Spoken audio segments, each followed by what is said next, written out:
meios de transmissão, né, são os responsáveis aí por trafegar, né, por levar a informação que as câmeras geram, né, até os processadores de vídeo. O padrão aqui é o coaxial, é o meio que foi o sinal de vídeo NTSC, né, ele foi padronizado, ele foi desenvolvido para trabalhar em cima de cabo coaxial. Lá dos anos 50 era o principal meio de transmissão, né, de sinais. Ainda hoje é muito utilizado, né, mudou bastante, né, a filosofia de trabalho de coaxial, mas em termos de tecnologia, né, ele é inferior a outros meios de transmissão atuais, em termos de distância, em termos de qualidade, em termos de proteção.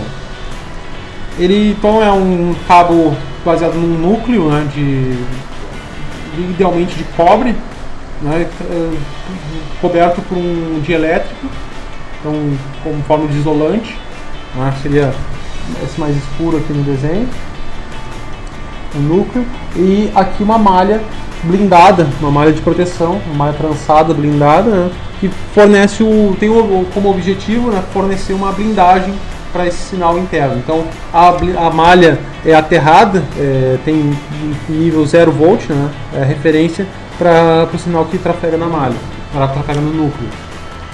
Então essa é o objetivo, e a malha faz como se fosse uma blindagem sobre o núcleo. Bom, ele por isso, né, teoricamente tem uma certa imunidade a ruídos, né, por esse efeito de blindagem, mas nem sempre é efetivo, né, depende do tipo de interferência, e sofre um outro problema grave, né, por ser aterrado ou por estar nível de 0 volt, muitas vezes a própria malha serve como condutor de corrente de terra, né, corrente de laço de terra.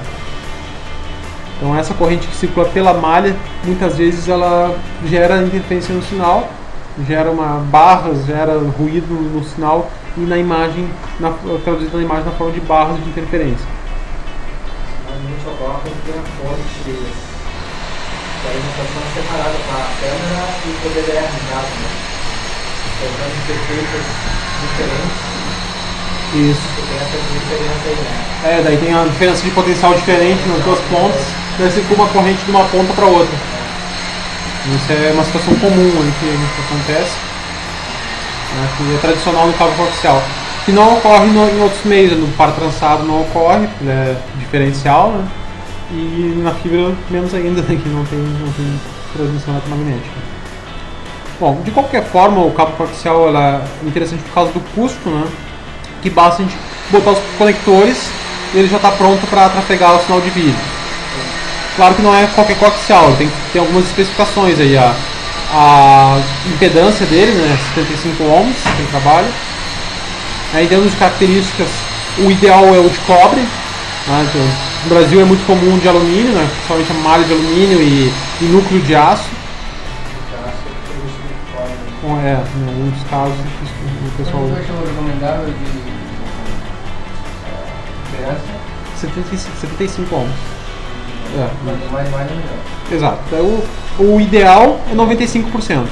E claro, dependendo da distância. Isso. Um cabo caro, né? Pro UTP. Né? Sim, 67. 55 ohms é o RG6. Tem os três modelos, o RG59, RG6 e RG11 de 75 ohms. Tem o RG58 de 50 ohms ali. Tem as três linhas básicas, é o de 75, de 50 e de 93, né? De cabo coaxial. Para vídeo 75, né? RG59, 75 ohms. Isso. Daí é um dos mais utilizados, né? Você experiência na base de 9, 6 A diferença são as dimensões entre o dielétrico, né, a dimensão do núcleo, né, e o diâmetro externo. O que muda são basicamente isso. A característica de impedância deles é a mesma, né? Isso. No caso o RG59 é o que tem a bitola menor, né, depois o RG11 tem a intermediária e o RG6 tem a bitola mais grossa. Isso.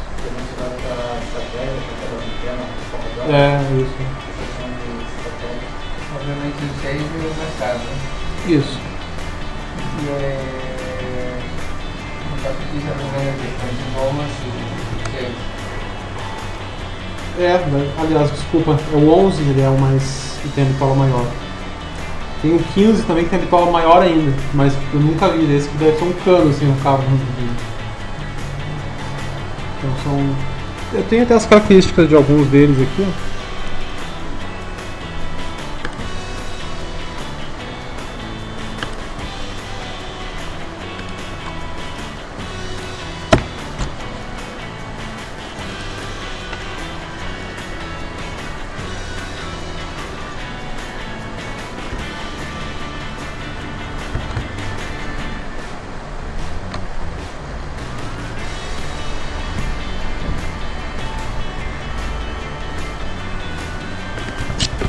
Então aqui o comparativo entre os principais.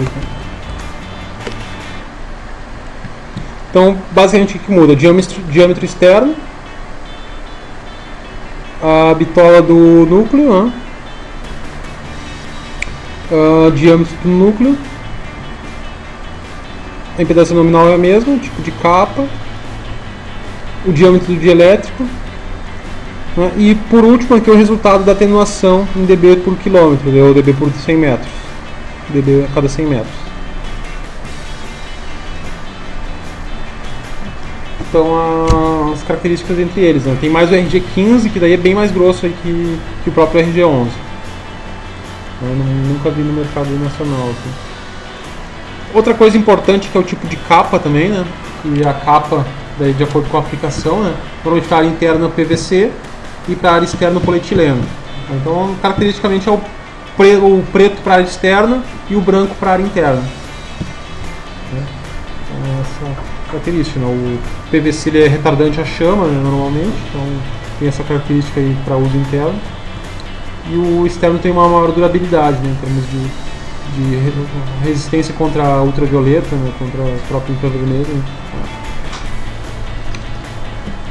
Bom, um dos grandes desvantagens aqui, né, é o diâmetro externo do cabo. Então 6 mm de diâmetro externo, né, pro menor aqui, que é o RG59. Então ele tem um diâmetro grande, né. Além disso, ele é pouco maleável, né, o grau de curvatura dele é pequeno também. Então a gente não consegue fazer uma curvatura com um ângulo pequeno nele, né, então não tem que ser curva longa, né.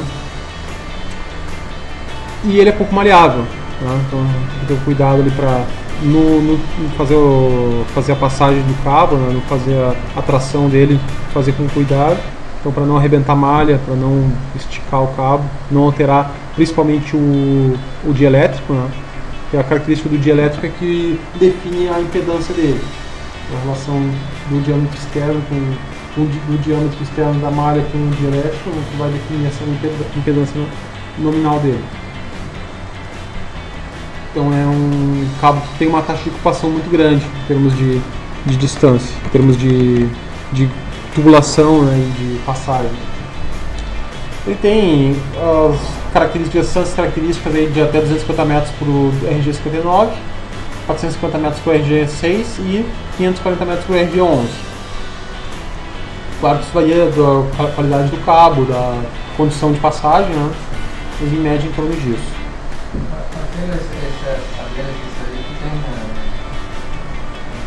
Tem um CD. Bom, o que mais que a gente pode falar do cabo coaxial? Depois a gente fala dos conectores, né? Então, o principal tipo de conector é o BNC, né, que é o padrão feito para as câmeras já vêm com conector BNC, né? Então é um conector tipo baioneta, né? Conector baioneta de pressão, né, blindado. Então ele fornece uma conexão ótima, né? Existem vários tipos de conectores BNC. Tem o de crimpar, de soldar, e tem o de compressão também, que é o mais resistente, do alicate, aquele especial, né? Então tem vários tipos de solda. Tem o de solda mais antigo, que ele era soldado e parafusado.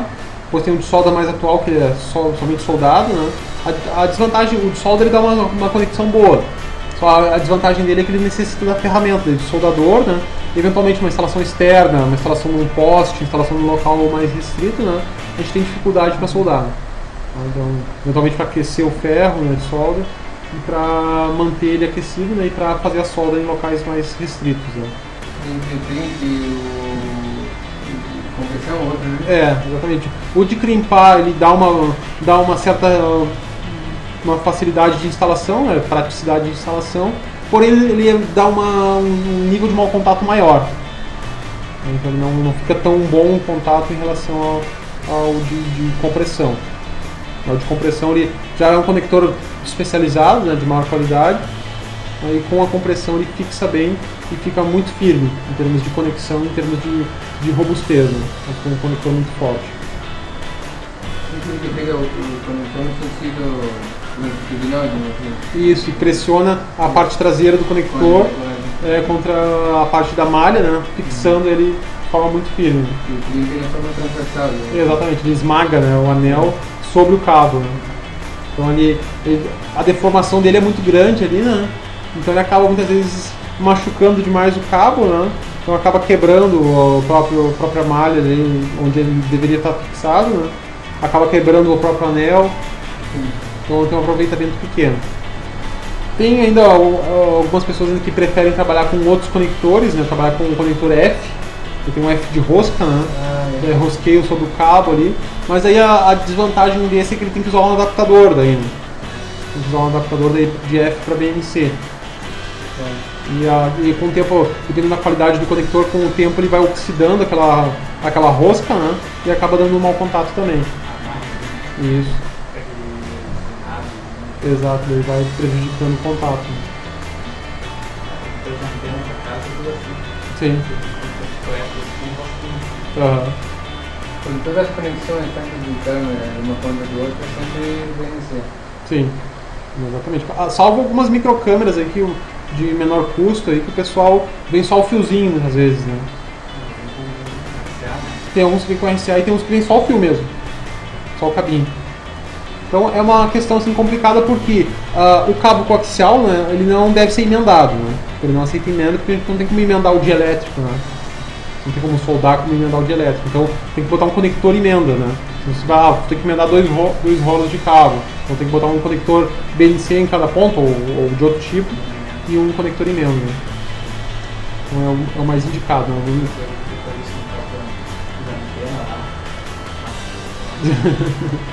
Fica tão ruim esse negócio lá, cortei, botei. Outra coisa. Sim. Esse também está do isolamento do de elétrico. Exatamente. Tem que sofrer mais com o esquema da malha aí, toda a malha e depois fechar uma da outra. Sim. Não, muda as características ali do de elétrico. Né? É interessante, é coisa que a gente já vai aprendendo com o tempo. Bom, então o conector de compressão é o mais indicado, daí na quarta-feira a gente faz uma compressão aqui, né, que mostra aqui a diferença entre eles, né.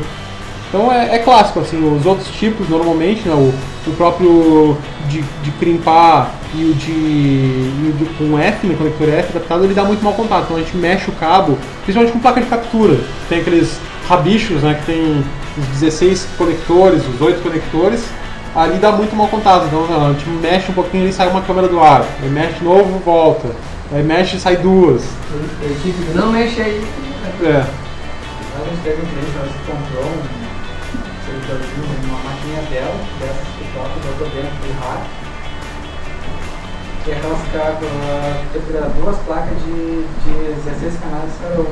Uhum. Eu tenho que pendurar, daí vinha um cabo coaxial, o cara botava plug RCA macho e espetava ali. Cada vez que alguém mexia ali atrás, parava uma câmera, outra câmera. Sim. Aí, pô, é bem isso, a gente nem mexeu com você, o que a gente fez solução pro cara? A gente pegou e aqueles cabinhos ali, então ficou tudo fora, soltou tudo RCA. Sim. BNC? RCA não, RCA porque já era um cabinho muito pequenininho, né? A gente pegou uma placa cega de rack, furou toda ela. Sim.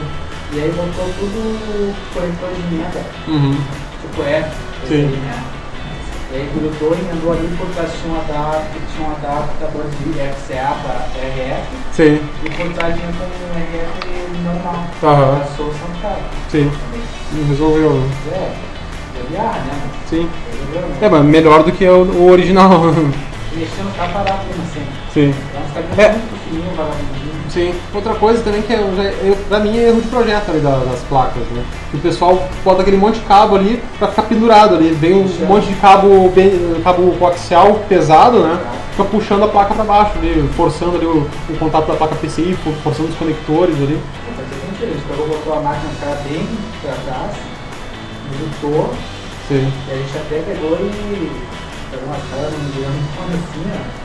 Fixou. E mandou umas 3, 4 uma noite e amarrou a máquina na bandeja de vaca, pra ele não mexer naquela bandeja. Os caras esquecem tudo e já pegando tudo que eles passam lá atrás. Sim. Essa solução a gente pegou e fazer bastante, tá? Sim. E depois ele veio pro conta. Soluçãozinha, uma batidinha inteira. Solução não é isso, é a solução para esse palizinho, pequeno. Exatamente. Estava tendo que comprar outra placa para expandir para 64 câmeras. Nossa. Se 30 vezes já fazendo essa merda, eu poder tudo que eu fazer já. Sim. Aí eu comprei um DR mais, falou tudo bonitinho da coisa. Sim. Mas precisa. Não, tem coisas que vai só aumentar o problema, né? Uma situação, eu tenho 2 prédios, tá? Distantes 50 metros. Um mulher no prédio lá, câmera, e tem máquina do outro lado.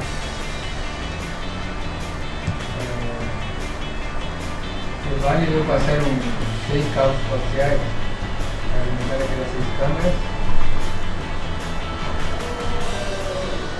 E quando a gente tem segurança, né? O ideal seria passar uma fibra lá Em termos de qualidade, seria bem melhor a fibra, né? Em termos de qualidade e confiabilidade, né? Infinitamente melhor a fibra. E normalmente se tem os 2 prédios ali da mesma empresa, vai precisar de outra solução, ou conectividade de rede, ou conectividade de outra aplicação, né? Para interligar. Então vai ser natural que ele precise ter uma conexão de fibra ali, né? Então o coaxial ali ele vai ser um ponto para dar problema no futuro, né? Seja ele, seja subterrâneo. Eventualmente já vai ter o custo ali dos conversores, né? A fibra provavelmente já vai passar, quando eu fizer uma passagem, vai passar no mínimo 12 fibras para mais, né? Para ter a folga ali, né?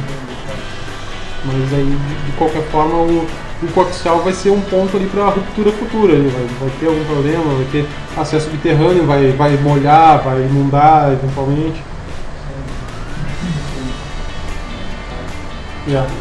Salva ainda, tem uma descarga elétrica ali, ele leva para um lado e leva para o outro. Né? É uma situação mais complexa. Né?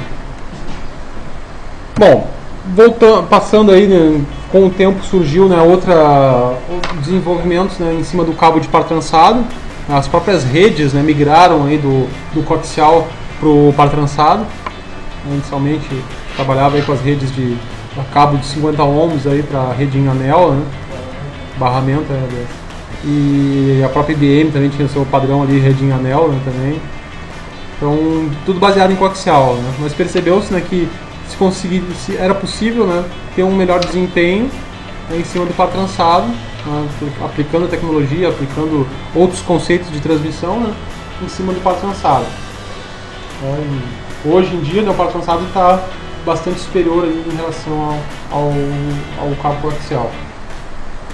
E em cima disso, né, o uso dessa tecnologia, né, de transmissão balanceada, né, propiciona outras qualidades que a gente não conseguia com o cabo coaxial. Por exemplo, ali, né, em termos de emenda, né, existem amplificadores de sinal para cabo coaxial, existem, né, mas os que são eficientes, os que têm um bom rendimento e amplificam realmente, são caros, né, normalmente importados, e tem a grande desvantagem, né, de ter que estar no meio da linha. Então, digamos, eu tenho lá uma câmera a 700 metros. Então eu tenho que botar uma passagem de 250 metros de cabo, botar um amplificador, outra passagem de 250 metros, botar outro amplificador e a última passagem de cabo. Então tem que ter 2 caixas de passagem alimentadas ali com o amplificador protegidas, né, para conseguir mandar essa distância. Eu matou que Exatamente, com um conversor de par trançado, a gente resolve o problema direto ali sem ponta a ponta, né, sem ter que botar o amplificador no meio da linha. Tem um ele consegue até 2 metros. Isso. Até acho que não tem uma limitação de qualidade mágica. Daí então, são os ativos, né? A gente já vai ver aqui. Então, em cima do desenvolvimento aí do par trançado, né? Então, hoje em dia a gente já está na categoria 6 aí, com a 7 chegando, né? 6A no caso, né? Isso. Então é Está se uma... instalando bastante. Mas não tem ativo, entendeu? Pra isso. Sim. Que nem backbone dentro de data center, tudo 6A. Aham. Depois vai se passar. Vai ter ativo que pode vir ativo, que trabalha com isso aí. Sim. Mas de qualquer forma, como a infraestrutura ela tem uma longevidade maior, né? Daqui a, sei lá, 2 anos, 5 anos, os ativos estão todos substituídos, né? Mas o cabeamento já suporta, né? Então é uma vantagem intermediária do vídeo sobre par trançado, né? A gente continua trabalhando analógico, né? Mas aproveitando a infraestrutura e aproveitando a tecnologia do cabeamento. É um cabeamento muito mais avançado, né? Com uma qualidade muito superior. Praticidade de instalação. Até a própria montagem é bem mais simples como uma coaxial, né? Com certeza. Tá suave. Isso, parafuso e pronto. Então é muito mais prático. Um cabo malhado, né? Então a gente tem uma maleabilidade muito maior. Taxa de ocupação muito menor. Trafega, o padrão dele já trafega com 4 pares. Os mais simples aí com 4 pares para a gente levar até 4 sinais aí. Isso. Bom, então diferentemente do coaxial, né, que trabalha no modo desbalanceado, né, ou seja, malha 0 volt, né, e o núcleo trafegando o sinal, então é o modo desbalanceado. O par trançado ele trabalha com o modo balanceado, balanceia metade do sinal num cabo, nos fios, né, e metade no outro, no par. Então dessa forma, né, então ele consegue dividir esse sinal e invertendo um deles, né? Exatamente. Então o ruído, né, ele fica diferencial. Então na chegada ele consegue anular o ruído. Então é uma vantagem muito interessante aí para, claro que dependendo da malha aqui, né, vai depender da malha não, desculpe, da trança, da taxa de trançagem dele. Isso aí chega a primeira isso aí. Sabe que dentro do cabo TFT são 4 pares, cada par tem uma trança de referência para outra. A trança não é igual em cada par. Certo. E para a ligação desse sinal, tem uma influência de um para o outro? Não. Tanto faz. Tanto faz. Só tem que manter o par, né? Não faz, só manter o par. Não faz diferença. Isso até o Eduardo está aí para nos corrigir, né? Mas a diferença da trança é para evitar a diafonia, né? A diafonia, né? Entre pares, né? E até no 6, né? O cabo categoria 6 ele tem até aquela alma, né? Para separar ainda mais, né? Sim.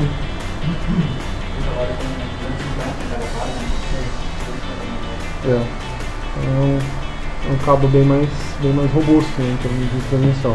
Bom, se ele trabalha o normal ali, o 5E, ele trabalha já com 100 MB, né? Então a gente tem um canal de 6 MHz ali do vídeo, né? Então tá sobrando canal ali, tá tranquilamente para transferir o sinal de vídeo. Bom, então ele faz a adaptação, né, da impedância, né, de 75 ohms para os balões, né? Tem a função de dividir o sinal, passar de balanceado, de desbalanceado para balanceado. O balão tem esse próprio nome por causa disso, né? Balanced e unbalanced, né? Para mudar o modo de trabalho. E adaptar a impedância de 75 ohms do coaxial para 100 ohms do par trançado. A câmera, né, ela tem um sinal, o padrão de saída de sinal já é 75 ohms, né? Então ele faz isso para casar a impedância, né?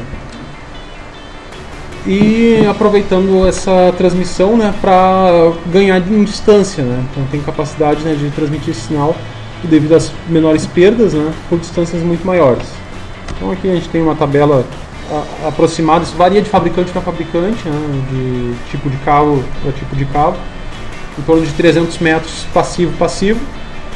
receptores passivos. Os passivos eles não requerem alimentação, então são um balãozinho simples, né? Tanto faz transmissor ou receptor. Depois temos os ativos. Daí os ativos são com alimentação, eles são ditos ativos, né, porque eles conseguem amplificar o sinal. Então conseguimos aí num conjunto passivo-ativo, conseguimos aí até 1 km de transmissão de sinal, em média. Aí com... Tá, aqui estou falando ainda em câmara analógica. Aí ainda sinal analógico. Isso. Claro que aqui a gente não tá a gente sai fora do cabeamento estruturado, né? Sim, tá. Foge da norma, né? Sim. Em termos de... Mas se torna prática eventualmente para um projeto que não precisa estar dentro da norma, que não é exigido que esteja dentro da norma. Por que é aquele do meio? Por que o transmissor sendo passivo, o receptor sendo ativo consegue um alcance maior? Não teria que ser o contrário, o transmissor teria que ser ativo para conseguir injetar um sinal mais potente no cabo? Na verdade ele pode ser assim também. Eu poderia pegar um transmissor ativo, né, e botar um receptor passivo. Só que daí ele dificulta um pouco o ajuste, né? Porque quando ele trabalha com ativo, né, varia a distância, né? Então a gente tem que ajustar a amplificação dele. Daí, se ele estivesse lá na câmera, né, ele tem que ter uma pessoa lá na câmera e o outro lado do monitor olhando. O que tu considera transmissor no caso, o que é? Na câmera. Na câmera. Ah, tá. Na Não, câmera. é por isso mesmo, é por isso que eu estava pensando. Vai ter uma câmera passiva. Vai ter que enviar um sinal por 1000 metros, lá na ponta vai ter um receptor ativo. Que daí aqui, ó, a gente consegue ajustar no ativo aqui, ajustar o ganho dele, né? Já olhando no monitor. Vai ficar mais fácil. Ele tem sensibilidade de dar ganho naquele sinal que ele recebeu, né? Dar ganho no sinal da lista para dentro. Isso, ele consegue restabelecer aquele sinal que ele recebe já em baixo nível, né? Já fraco, né? Ele consegue amplificar ele de volta. Poderia ser o contrário também, poderia, mas aí dificultar o ajuste, né? Você sempre vai naquela ideia que o sinal de onde parte ele tem que ser forte, né? Para chegar até a outra ponta. Entendi a lógica da coisa. Sim. E outra questão também é que normalmente na câmera a gente tem uma maior dificuldade de alimentação, né? Às vezes tem lá, tá levando um cabo lá que tá na bitola certa para alimentar só a câmera. Então tem que botar mais um dispositivo ali que vai consumir mais. Então tem mais dificuldade da câmera. E a alimentação já na sala de controle já é mais fácil.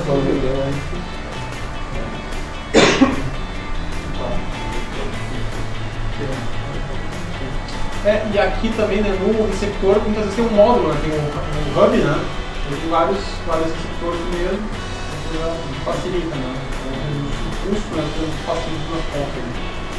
Bom, outra coisa também aqui, né, isso aqui em média com categoria 5E, aqui em categoria 6 a gente consegue distâncias maiores, aqui a gente consegue até 2,5 km em média, né, com categoria 6 já, por exemplo, que tem uma maior... mas é que nem vai chegar num ponto de ser mais fácil efetivo, né? Claro, nesse caso sim, né? Mas em termos de capacidade existe, né?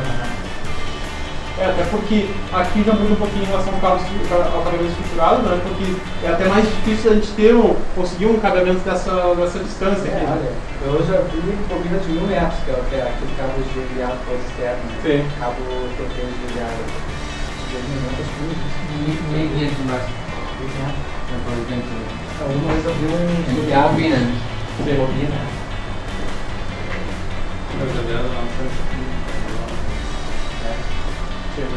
Daí já... É muito mais que isso, já começa a ter emenda, tem que fazer uma encaixe de emenda, né?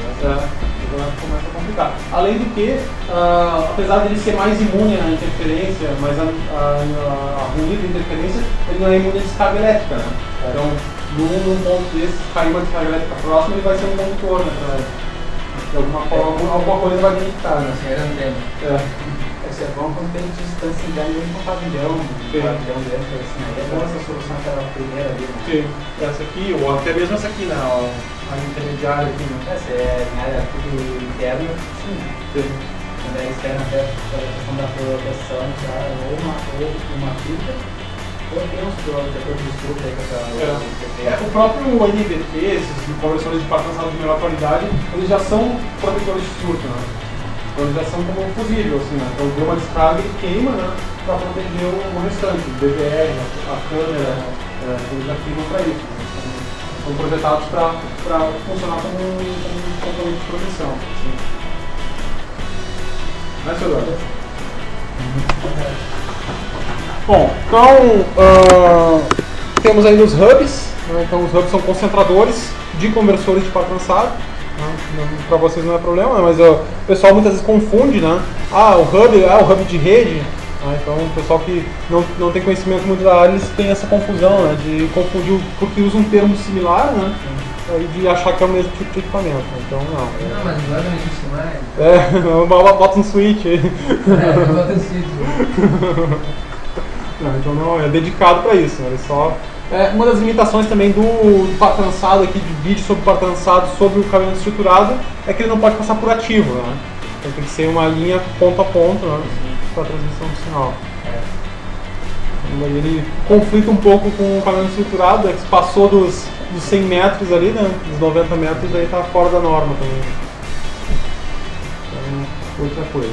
Bom, em termos de vantagem em relação para uso com câmeras Speed Dome, é bem interessante. Por quê? Porque a gente tem um cabo de 4 pares. Né? Esses 4 pares a gente pode usar, por exemplo, um par para vídeo, outro par para PTZ, né? E outro par para um sinal de alarme, por exemplo, ou dependendo da distância para alimentação. Então a gente pode utilizar. Então aproveita melhor o cabo. Né? O PTZ, o RS485, o RS422, em geral ele admite na transmissão até 1.200 metros, né? Direto, sem conversor nenhum. O próprio cabo, né, já permite a transmissão até 1.200 metros. Então nessa condição aqui, ó, nas duas, aliás, então a gente poderia tranquilamente usar aqui controlar uma Speed Dome com par trançado, passando um cabo, controlando a câmera e trafegando o sinal de vídeo. Usando 2 pares para isso. Então alguns ainda têm conversores de par trançado com áudio, né, tem outros que têm a alimentação elétrica ainda. Então usam outros pares ali, por exemplo, 2 pares para alimentação, um par para vídeo, outro par para PTZ. Pode ser utilizado assim dessa maneira. Aí, claro, verificando o consumo da câmera, né, de acordo com a distância que ele consegue transmitir. Dependendo habitual do cabo, ele consegue 100 metros, 50 metros, 200 metros, dependendo do consumo da câmera. Então é uma unidade bem interessante, né? Normalmente esses conversores existem hubs ativos aqui com alimentação, então, dados, vídeo e power, né? PVD que se chama. Né?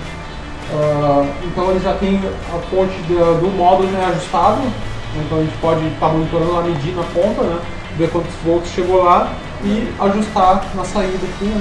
Para chegar à tensão adequada lá no equipamento, lá na câmera. Uma tecnologia interessante.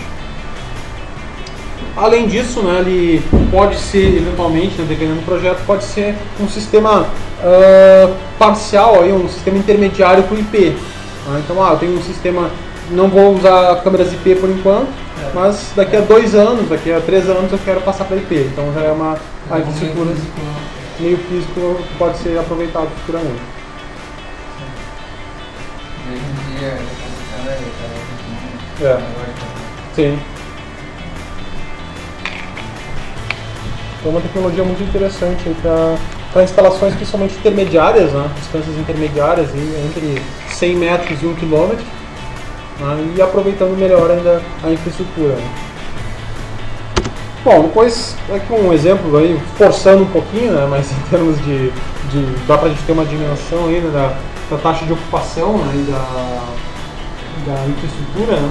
Então, o cabo coaxial é bem mais, ocupa uma taxa de tubulações e de espaço, né, muito maior. Né? O ITP uma taxa menor, aí, uma maior facilidade de operacional, para passagem, para gerenciamento. E por fim aí, temos as fibras óticas. Então, aí, sem comentários aí, em termos de tecnologia, né, em termos de capacidade, é outro nível de equipamento. Se fosse em termos técnicos, né, não tem outro meio de transmissão equivalente à fibra. Né? Então não tem nenhuma comparação. Né? O que vai muitas vezes é o custo, né? Que acaba, dependendo do projeto, ficando caro. Né? A fibra ótica acaba ficando cara para uma aplicação de pequeno porte. Tá na cara são Os conversores de mídia, né, principalmente. Né? fosse um conversor comum, a câmera em peso é fácil, como o conversor de mídia internet é baratinho. Sim.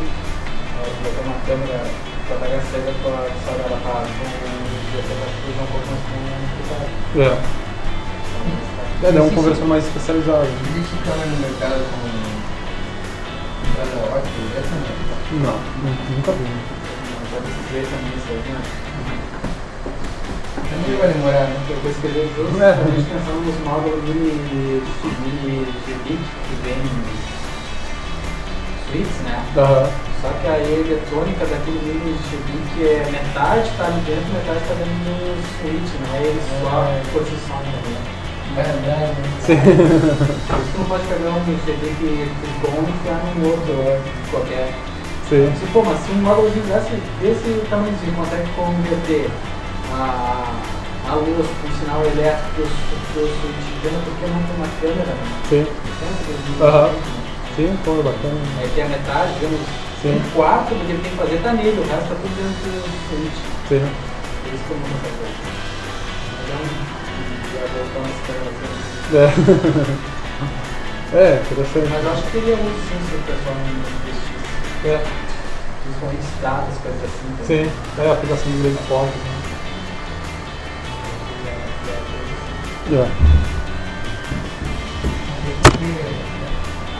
Também na prática, né?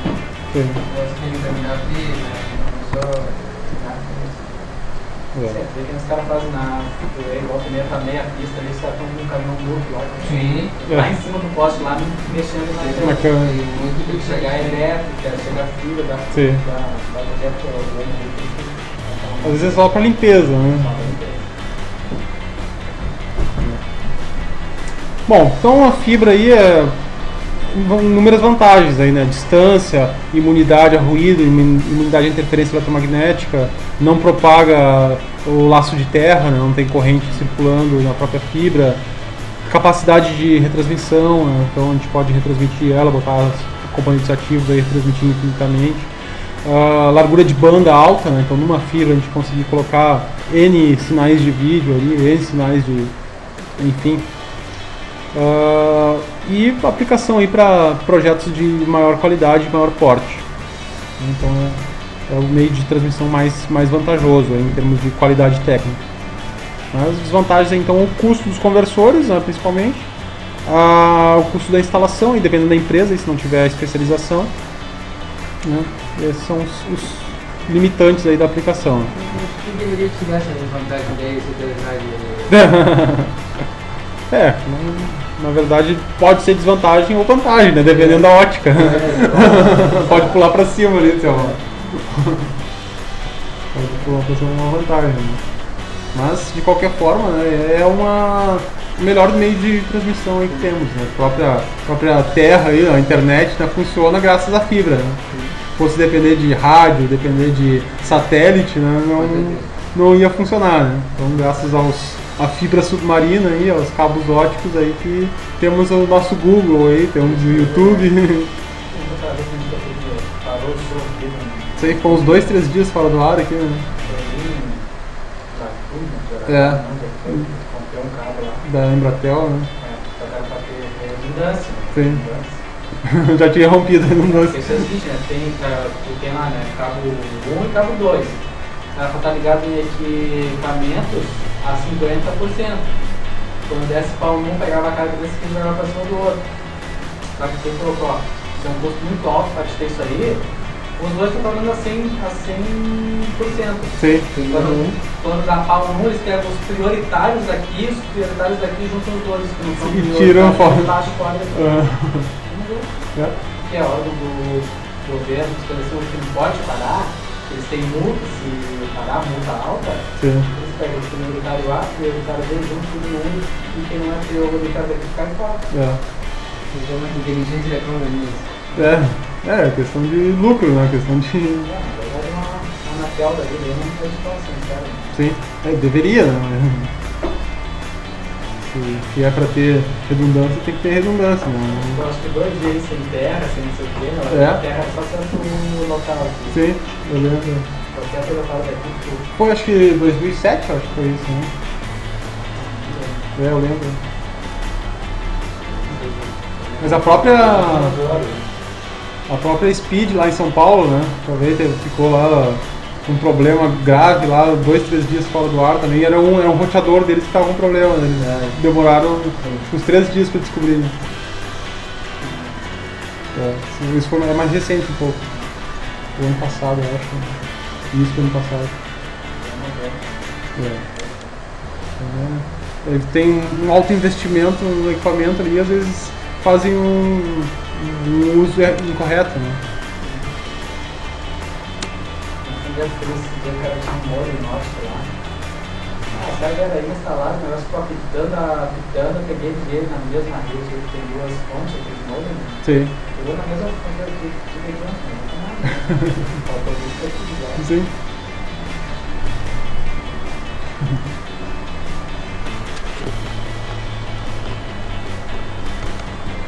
Bom, depois temos o rádio aí, que é uma alternativa interessante para determinados projetos aqui, né? Então, dependendo da aplicação, né, o rádio pode ser interessante. Existe aqui no mercado, só a título de informação, né, tem os rádios analógicos. Não são recomendados aí porque não tem segurança, né, e geram muito espúrios, né, normalmente não são homologados na Anatel. O pessoal traz aí por espontânea vontade e aí utiliza, né, os Videolink da vida. Então são transmissores analógicos ali. Então às vezes a gente coloca num canal de TV ou mesmo pega um outro receptor na mesma faixa de frequência e recebe o canal do vizinho. Um exemplo disso são aquelas babás eletrônicas, né? O pessoal às vezes está num prédio, né, tá pegando... Pô, mas essa não é minha câmera, né? Tá pegando a câmera de outro canal, de outro andar, né, por exemplo. Então por quê? Porque é um canal aberto ali, uma transmissão analógica. Então não são recomendados. Mais recomendado é o que? São rádios digitais, daí, principalmente para links de longa distância. Então, eu vou muitas vezes ter uma ligação, um link ponto a ponto, tem uma câmera lá, tem uma fazenda, tem uma câmera lá a 3 km. Então, vou passar uma infraestrutura para lá, um cabo, ou até lá um cabo de fibra, ou um UTP até essa distância. Mais fácil, mais barato, né? Eu vou colocar um rádio ponto a ponto, dependendo da situação, e fazer essa transmissão via rádio. Um rádio digital, boto antenas direcionais ali, ou já uso um rádio que seja um módulo integrado ali, antena, rádio, né? Então, os melhores equipamentos atualmente estão trabalhando assim, né? Para evitar, né, a perda no cabo, né, que é sair do rádio até a antena, né? Então a gente tem a perda no cabo, né? Então daí o rádio já está junto da antena, né? Então a gente tem um melhor desempenho em termos de transmissão. E para muitos casos sai mais barato, né? A gente evita toda aquela infraestrutura, né, de ter que fazer a passagem do cabo, preparar a infraestrutura, fazer o duto, fazer toda a tubulação. Sim. Na ponta do prédio do outro lado eles têm uma câmera que provavelmente esteja focando a portaria do outro lado. Sim. E tem uma antena do lado da câmera que provavelmente não tem em cima do dele. Exatamente. Então Você lembra que tem um túnel embaixo ali, não sei se tem outro. E esse é mais complicado, né? Pega o segunda bolha e joga lá, pega do outro lado. Bom, então esse para links de longa distância normalmente é interessante. Existe também, em termos de câmeras IP, algumas câmeras wireless, né? Então, que já trabalham dentro do padrão, né, 802.11. Então, interessante isso aí para pequenos escritórios, para locais de pequeno porte, né? O alcance é o mesmo que a gente tem em rede convencional, né? O mesmo que tem para os computadores, né? Mas de qualquer forma, para alguns casos pode ser interessante. Então, tem um exemplo de uma câmera com Wi-Fi integrado. Então, já pronta para trabalhar dentro da rede, né? Claro que a gente tem toda a limitação de banda, né?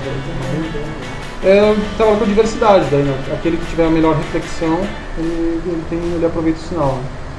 Que nem o N agora, né? São 3, né? Ele faz a verificação de qual está o melhor sinal, né? E aproveita, e às vezes aproveita o sinal somado, né? Aquilo não está sua. O MIMO. O isso muito bem. Bom, Então, para aplicações de pequeno porte, porque a banda é mais restrita, né? Então a gente tem, em geral, os 54 megabits, né? Então não vai ter muitas câmeras, né? Capacidade de muitas câmeras em relação a isso.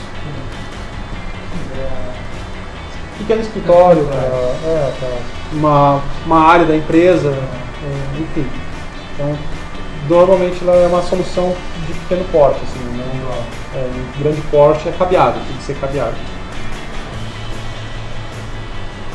Bom, em termos de rádios aí, né, a gente tem duas tecnologias, né, o Wi-Fi, né, padrão 802.11b, G, A, N, então é o Wi-Fi, é um padronizado. Eu pego um equipamento Tricom, converso com um equipamento da Cisco, converso com um equipamento de qualquer fabricante aí, da Huawei, enfim, pego qualquer fabricante compatível entre si.